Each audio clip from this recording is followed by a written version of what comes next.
우리 시편 150개 시편 중에서 오늘 다윗의 믹담이라고 되어 있는 시편 57편을 우리가 보았습니다. 믹담이라고 하는 말은 여러 가지 뜻이 있지만 그 중에 고르고 고른 노래라 이런 뜻이 있다고 그래요. 그래서 여러 많은 시편 노래 중에서 고르고 고른 노래 중에 하나입니다. 영장으로 알다스에 맞춘 노래, 성가대 지휘자에 맞춰서 또 알다스엣이라고 하는 것은 이게 멸하지 마소서라는 곡조래입니다. 그러니까 그런 특별한 곡조가 있는 모양이에요. 거기에 맞춘 노래. 또 다윗이 사울을 피하여 굴에 있던 때 하면서 그 상황을 얘기하고 있습니다.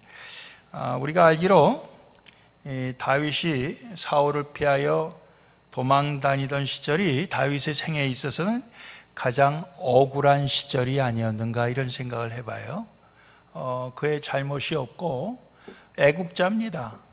하나님 앞에서도 신실했던 사람이고, 그런데 그가 사울 왕에게 계속해서 추격을 당하고 또 도망쳐야 되고 그러던 시절이었습니다.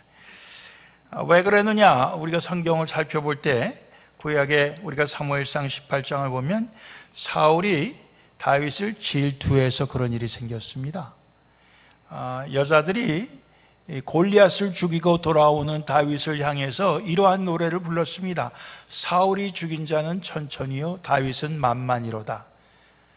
그게 사울의 귀에까지 들어가니까 사울이 생각할 때, 야, 이거 나보다도 다윗에게 더 이렇게 영광을 돌리니 다윗이 다음에 차지할 것은 이 나라밖에 없다. 그렇게 생각하면서 다윗에 대한 질투가 그 가운데 생겼던 것입니다. 그랬을 때 하나님께서는 그 사울을 떠나시게 되고 다윗과 함께 하시는 모습이 나옵니다. 사무엘상 18장 12절 보면 여호와께서 사울을 떠나 다윗과 함께 계심으로 사울이 다윗을 두려워하니라 이런 말씀이 나옵니다. 여호와께서 다윗과 함께 계심을 사울이 보고 알았고 사울의 딸 미갈도 다윗을 사랑하므로 사울이 다윗을 더욱 두려워하여 평생에 다윗의 대적이 되니라. 사무엘상 18장 28절 29절 말씀입니다. 사울은 처음에 왕이 되기 전에는 굉장히 겸손한 사람이었어요. 그래서 자기는 왕이 될 자격이 없다고 했던 사람이지만은 일단 왕이 되고 난 다음에는 이 사람이 변하는 모습을 볼 수가 있어요. 그렇게 해서 내 이 자리가 다윗에게 가면 어떡하나, 그게 두려웠던 거예요. 사람들이 나보다도 다윗에게 더 몰려가는구나, 내 인기가 다윗에게로 다 뺏기는구나, 이런 생각을 하게 된 거죠. 그러면서 그가 결국은 시험에 빠지게 되고 하나님이 그를 떠나고 다윗과 계속해서 함께 하니까 그것을 사울이 알고 보고 그러면서 두려운 마음이 점점 더해졌다 그랬습니다. 두려운 마음이 더해졌으면 회개하고 자기도 다윗처럼 하나님과 함께 하시는 모습으로 새로운 삶을 살아나가야 될 텐데 그렇게 하지 아니하고 그는 어떻게 마음을 먹었냐 하면은 다윗을 없애야 되겠다 이렇게 마음을 먹은 거예요.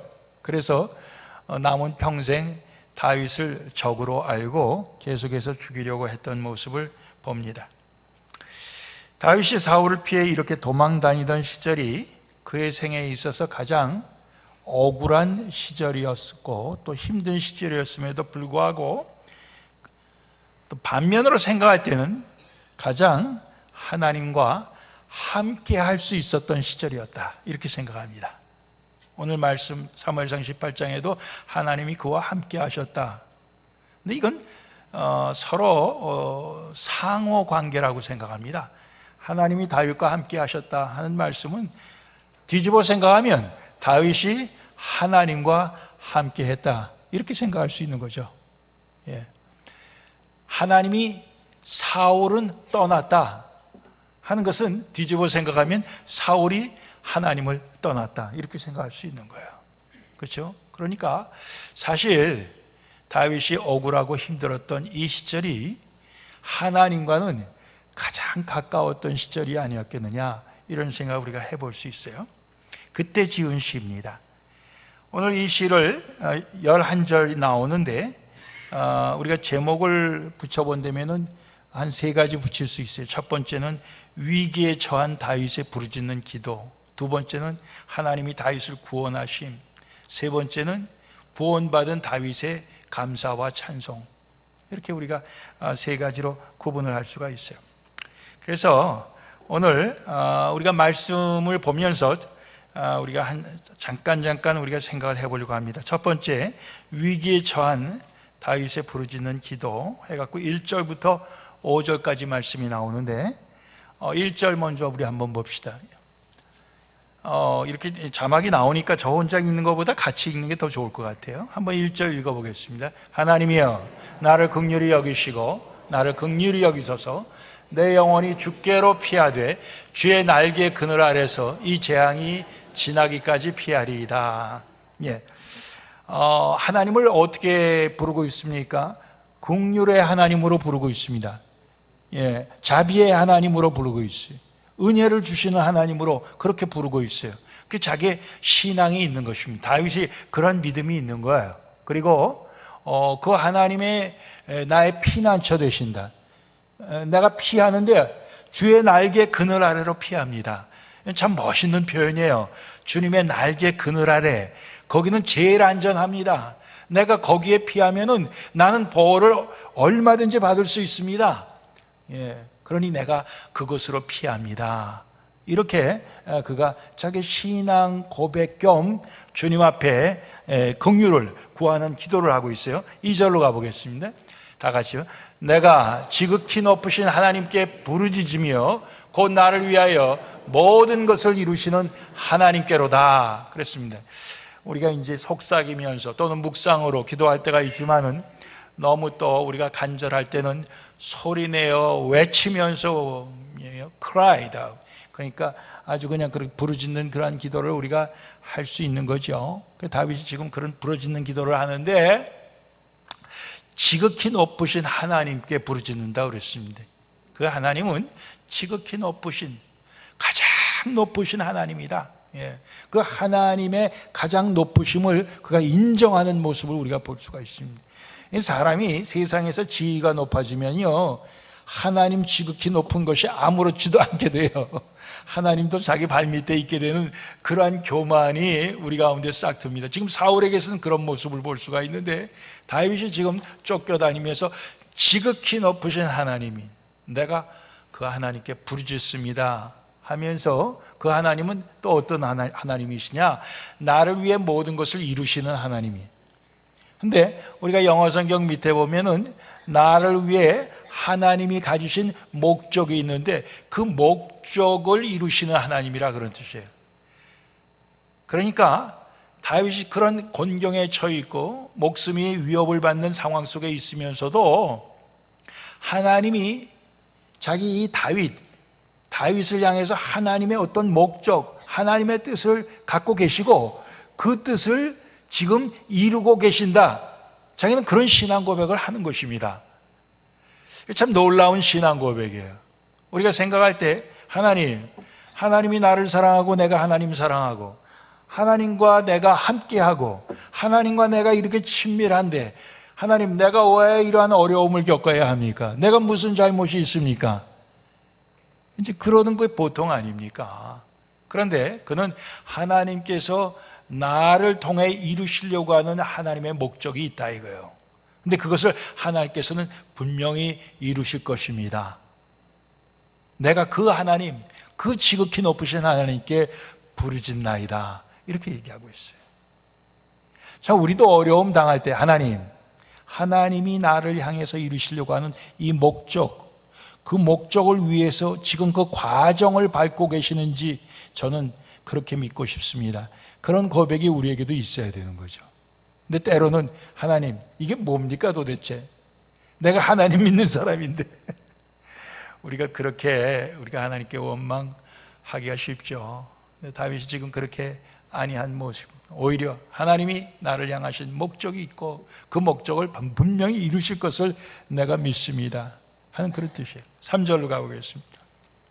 저가 하늘에서 보내사 나를 삼키려는 자의 비방에서 나를 구원하실지라. 셀라. 하나님이 그 인자와 진리를 보내시리로다. 이 셀라라고 하는 것은 아멘과 비슷하다 이렇게 해석도 하고, 또 어떨 때는 잠깐 멈추고 그 앞에 있는 말을 묵상하라 이러한 뜻도 되고, 또 어떤 편에는 음악적인 용어로서 소리를 높여서 거기를 찬송해라 이렇게 해석이 좀 구구해요. 그런데 하나님께서 하늘에서 보내사 뒷부분에 보면 하나님이 그 임자와 진리를 보내준다. 하나님이 갖고 계신 인자와 진리를 보내주셔서 비방에서, 나를 삼키려고 하는 자의 모든 비방에서 나를 구원하시리로다, 구원하실지라 하는 그 하나님이 나를 구원하신다는 그러한 그 신뢰, 그 믿음의 고백입니다. 하나님의 하늘에서부터 인자와 진리를 보내신다고 그랬는데, 사실 그 인자와 진리는 또 다른 말로 바꾸면 사랑과 진리입니다. 그 사랑과 진리는 하나님의 제일 대표적인 속성입니다. 성품이에요. 그러니까 하나님이 하늘로부터 인자와 진리를 보낸다는 것은 결국 하나님이 친히 강림하신다 하는 뜻과도 같아요. 하나님이 친히 나에게 내려오셔서 인자와 진리로 나를 구원하실 것이다. 나를 삼키려는 자의 그 모든 그들의 그 술수에서, 그들의 위협에서 나를 구원하시리라, 이런 고백입니다. 그다음에 4절 보겠습니다. 다 같이요. 내 혼이 사자 중에 처하며 내가 불사르는 자 중에 누웠으니 곧 인생 중에라. 저희 이는 창과 살이요 저희 혀는 날카로운 칼 같도다 그랬습니다. 사자라고 하는 것은 이게 짐승 사자를 얘기하는 거예요. 사자들 중에 내가 그 가운데 있고 불사르는 자 중에 내가 가운데 있고, 나를 불사르려고 하는 자, 그들 가운데 내가 있다 이거예요.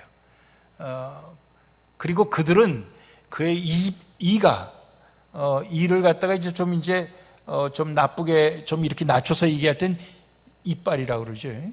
우리 김광진 집사님 께 물어보니까 짐승은 이빨이고 사람은 이라고 그러시더라고요. 그러니까 우리가 이빨 그러니까 이빨은 짐승이고 사람은 이라고 그러죠. 근데 저 경우에는 이빨이죠. 저희 이빨은 창과 살이요 저희 혀는 날카로운 칼 같도다 그랬습니다. 그들의 그 이빨이 물어 삼키려고 그러고, 그들의 그 혀가 늘 중상모략하는 그런 날카로운 칼같이 파괴력을 가진 그런 것이라는 거예요. 그리고 사자들 가운데 내가 있는 것 같고, 나를 불사르려고 하는 자들의 그들 가운데 내가 있는 것과 같다 하는 자기의 위기 상황을 그렇게 묘사하고 있는 것입니다. 이 다윗이 사실 사람들 앞에 이렇게 나서서 얼마 되지도 아니한, 늘 양을 치는 목동 생활을 하다가 사람들 앞에 나선 지 얼마 되지 않은 때에 그가 겪은 이러한 고난입니다. 그런 고난이에요. 자, 5절 보겠습니다. 다 같이요. 하나님이여, 주는 하늘 위에 높이 들리시며 주의 영광은 온 세계 위에 높아지기를 원하나이다. 이게 이제 마지막 11절에도 나오는데요. 원하나이다. 이건 뭐예요? 내가 그것을 간절히 소원합니다. 이런 뜻 아닙니까? 제 소원을 아뢰는 거예요. 주는 하늘 위에 높이 들리시고 주의 영광은 온 세계 위에, 즉 온 땅 위에 높아지기를, 온 땅 위에 충만하기를 내가 원하나이다. 이렇게 찬송을 하고 있습니다. 자기의 그 고난 가운데도 그는 내 이 고난만 물러가게 해주시옵소서, 그렇게 기도하는 게 아니에요. 우리가 보통 기도할 때 재정적인 어려움이 있으면 나 요번에 이 사업 잘 돼갖고 요번에만 좀 어떻게 좀 잘 돼서 모든 빚도 다 갚고 좀 이렇게 숨 좀 돌리게 해 주시옵소서. 이런 기도 우리가 할 수 있어요. 사업하면서 어려우면은. 또 이 몸의 병 때문에 어려우면 주님 이 병만 낫게 해 주시옵소서. 우리가 그렇게 기도할 수 있어요. 그런데 하나님께서 또 그걸 응답해 주시고 난 다음에는 그 다음에 어떻게 됩니까? 아이고 내가 그 어려웠을 때 하지 못했던 거 빨리 해야지. 다른 사람들 다 했는데 앞질러 갔는데 나도 빨리 따라잡아야지. 그래갖고는 어떻게 합니까? 돈을 더 벌려고 한다든가, 그렇지 않으면 그동안 구경 다니지 못했던 거 다니려고 한다든가, 놀지 못했던 거 놀려고 한다든가. 우리가 그러면서 우리가 시간을 보내기가 참 쉽잖아요. 그런데 오늘 다윗에게 있어서는 어떠한 고백입니까? 자기가 가진 그 소원이 정말 주님이 높임을 받으시고 주님의 영광이 온 땅 위에 충만해지기를 내가 소원합니다.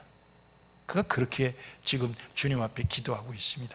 굉장히 차원이 좀 다르지 않습니까? 차원이 달라요. 우리도 좀 그런 차원에 참 우리가 기도를 주님 앞에 올릴 수 있으면 좋겠어요. 자, 그 다음에 우리가 6절 보는데 6절 한 절이 사실 하나님이 다윗을 구원하시는 모습을 지금 고백한 것입니다. 예. 같이 한번 읽겠습니다. 저희가 내 걸음을 장애하려고 그물을 예비하였으니 내 영혼이 억울하도다. 저희가 내 앞에 웅덩이를 팠으나 스스로 그 중에 빠졌도다. 셀라. 그물을 쳐놓고 내 가는 그 길목에, 그리고 웅덩이를 파서는 나를 거기에 빠뜨리려고 그렇게 했는데 결국엔 어떻게 됐다는 거예요? 하나님께서 그걸 싹 나를 피하게 하시고 오히려 그물을 설치한 사람이, 웅덩이를 판 사람이 자기가 판 그 함정에 자기가 걸려들었다, 그런 얘기입니다. 이 하나님의 구원이 참 이게 오묘한 거죠. 내가 거기에서 건짐만 받은 게 아니라 나를 그렇게 빠뜨리려고 했던 사람이 오히려 자기 꾀에 자기가 넘어간 그러한 모습이 되는 것입니다.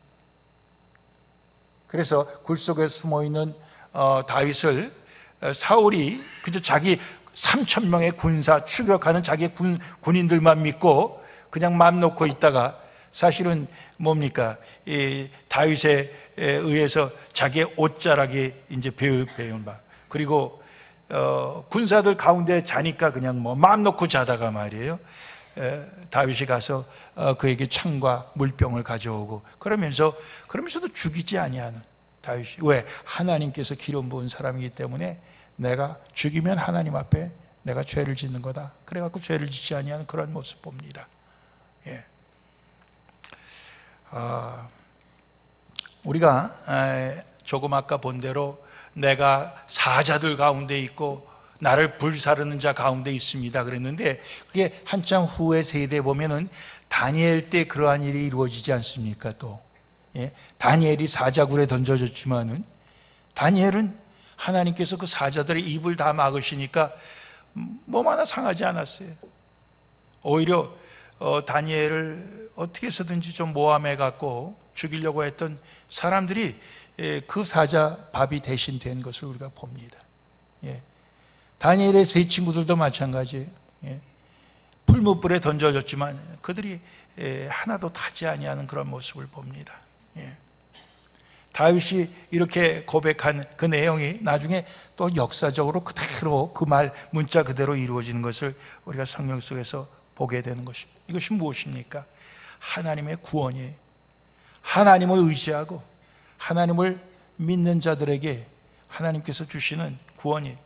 하나님 앞에 정말 그 피난처로 삼고 하나님께 그 인자와 진리, 하나님의 인자와 진리에 호소하면서 기도하는 사람들에게 하나님께 주시는 응답의 구원인 것입니다.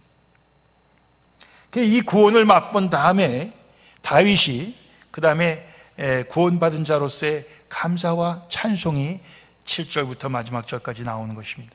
7절 우리 보겠습니다. 하나님이여, 내 마음이 확정되었고 내 마음이 확정되었사오니 내가 노래하고 내가 찬송하리이다 그랬습니다. 확정되었다 하는 말, 확실히 정했다 그런 얘기예요. 확실히 정했다. 이전에도 다윗이 하나님과 함께 하는 사람이었고 하나님을 향한 믿음이 분명하게 있었던 사람입니다. 그러나 그가 정말 하나님의 그 구원을 맛보고 난 다음에 그는 자기의 마음을 확정했다 이런 얘기예요. 여러분들, 우리가 기왕에 예수님을 다 믿습니다. 우리의 구주로 다 믿습니다. 예수님 믿고 삽니다. 예수님 믿고 사는데 우리가 그냥 이제까지 믿고 산 것 말고 어떤 우리의 삶의 특별한 사건이나 계기를 통해서 나의 그 믿음이 다시 확인이 되고 다시 한번 나에게 정말 그 경험이 될 때 오늘 우리가 다윗과 같은 내 마음이 확정되었습니다. 이렇게 우리가 고백할 수 있는 거죠. 이제 도무지 나는 하나님을 향한 내 마음이 흔들릴래야 흔들릴 수가 없습니다. 이제 그런 고백이에요. 사실 다윗의 그 상황 속에서는 얼마든지 이 목숨의 위협을 받는 것만큼 사람이 절박할 때가 언제입니까, 삶에. 그렇기 때문에 얼마든지 약해질 수 있고 얼마든지 주님을 향한 그 믿음이 흔들릴 수 있는 그런 상황 아니에요? 그런데도 불구하고 그는 그 상황 속에서 주님의 구원을 맛보고 나서 그에게서 내 마음이 확정되었습니다. 나는 주님을 향한 내 마음을 확실히 정했습니다. 이렇게 고백하는 거죠. 여러분들, 주님께 마음을 확정하셨습니까? 예, 확실히 정하셨어요? 예, 내가 이 땅에서 죽음을 맞이할지라도 나는 주님과 함께 있음을 믿습니다. 예? 하늘의 소망이 내 것입니다. 주님의 그 하늘나라의 영생의 약속, 그 약속을 내가 확실히 믿습니다. 여러분들 다 그러십니까? 함장로님 오늘 장례식이지만은 함장로님도 믿고 천국 가신 것을 우리가 믿습니다. 그런데 여러분들 행여나 마음속에 요만큼이라도 가봤나? 이런 생각하시는 분들 계십니까? 누가 가봤나? 가봐야 알지 뭐. 마음에 요만큼이라도 그런 분 안 계세요? 왜냐하면 옛날에 그런 분들이 계셨어요. 그러니까 지금도 계실 것 같아. 예. 누가 가보고 와서 얘기해 주면 좋겠죠. 그런데 우리의 믿음은 눈에 보이는 것을 믿는 것만이라면 그건 더 이상 믿음이 아닙니다. 보이지 아니하지만 하나님의 약속이니까 우리가 그것을 믿는 거예요. 그 믿음입니다. 우리가 이미 보면은 그건 믿음이 필요 없어요. 보는 게 현실인데, 근데 현실이 아닌데 미래 것인데 믿는 것은 아직 우리가 못 보지만은 그러나 하나님의 약속을 믿고 안 보이지만은 믿는 것처럼 우리가 참 그렇게 받아들이는 것입니다. 확정되어서 그가 노래하고 찬송하겠다고 그랬어요. 자기가 확정된 마음으로 그는 하나님께 노래하고 찬송하겠다는 것입니다. 8절 보겠습니다. 어떻게 찬송하나? 내 영광아 깰지어다. 비파야 수구마 깰지어다. 내가 새벽을 깨우리로다. 내 영광아, 영어 성경엔 그 밑에 보면 내 영혼아 이렇게 돼 있어요. 내 영혼아 깨어라. 예. 그리고 비파야 수구마 깨어라. 이 뭐예요? 찬송을 하기 위해서. 예. 찬송하기 위해서 깨어야 된다 이거예요. 하나님을 찬송하기 위해서. 그리고 내가 새벽을 깨우리로다. 새벽이라고 하는 것은 그 어둠이 물러가고 동이 트는 거 아닙니까? 예? 새벽을 깨운다. 예. 하나님의 그 구원의 새벽, 예? 동트는 그 광명의 새벽, 그 새벽을 내가 깨우겠다는 거예요. 찬송으로. 예.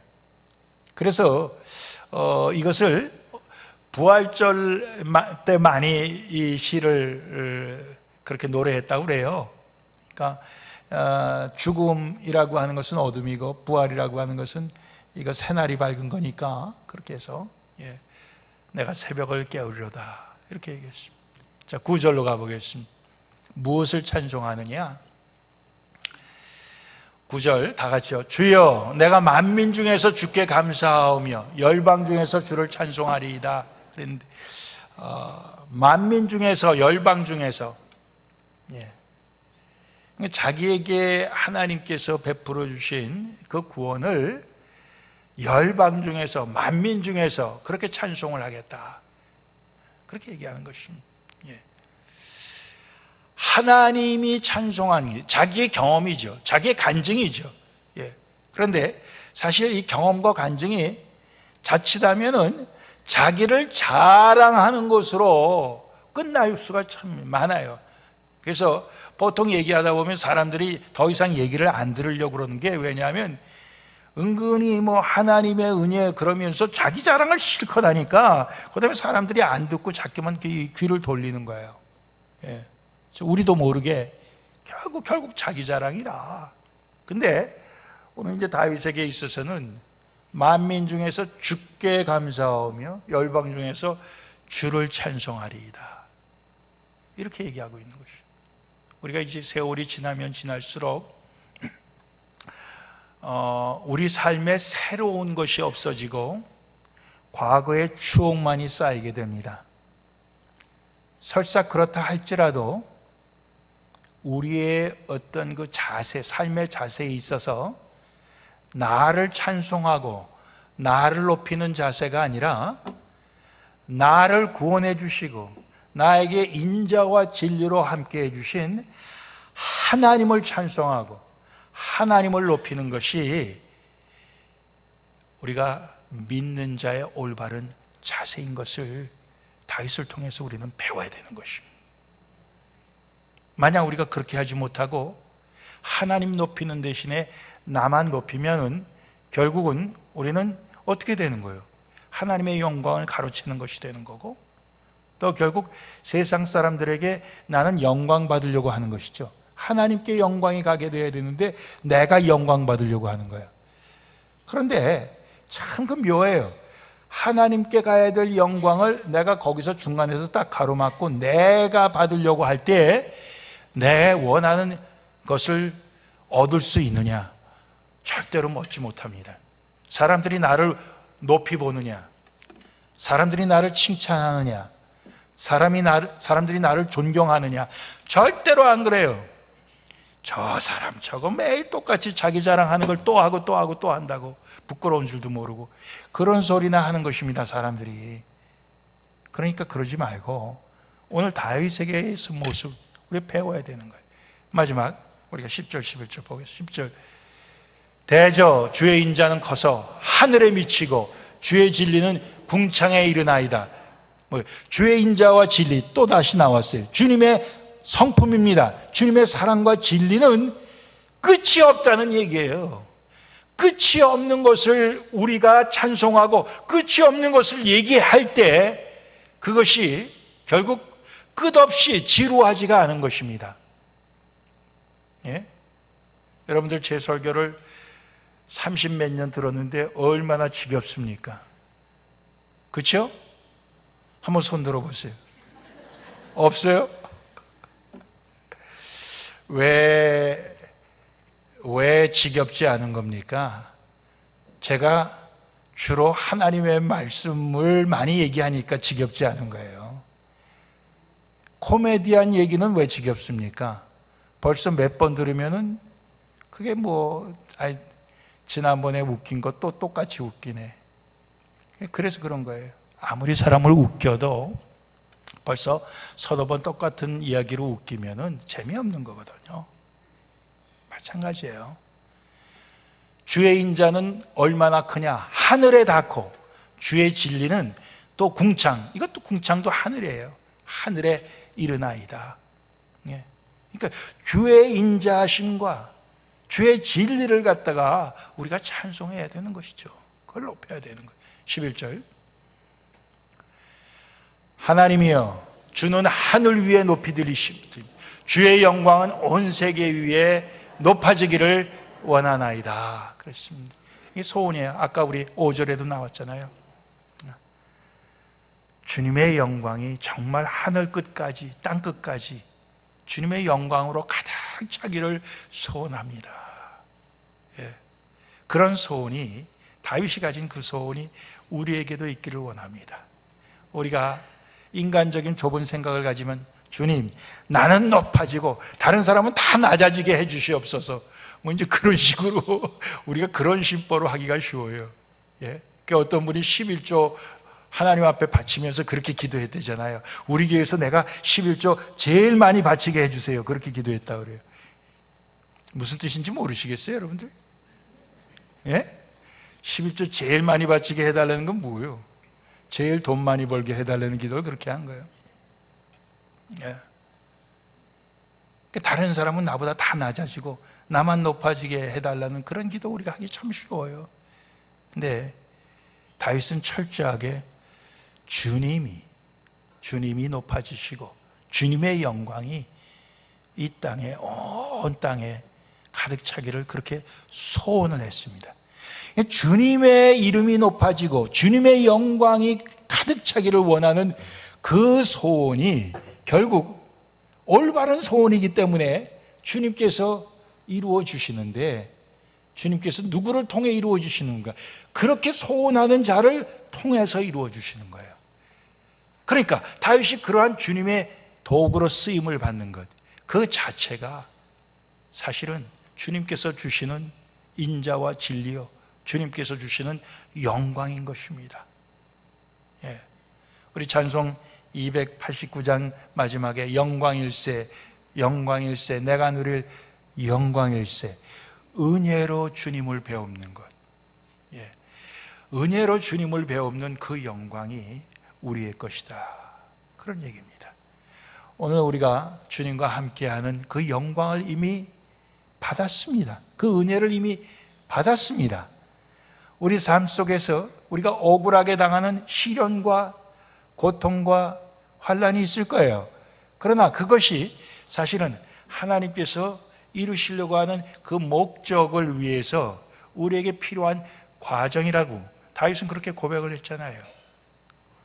그런 모든 속에서 그는 나는 주님을 향한 내 마음을 확정했습니다 그랬어요.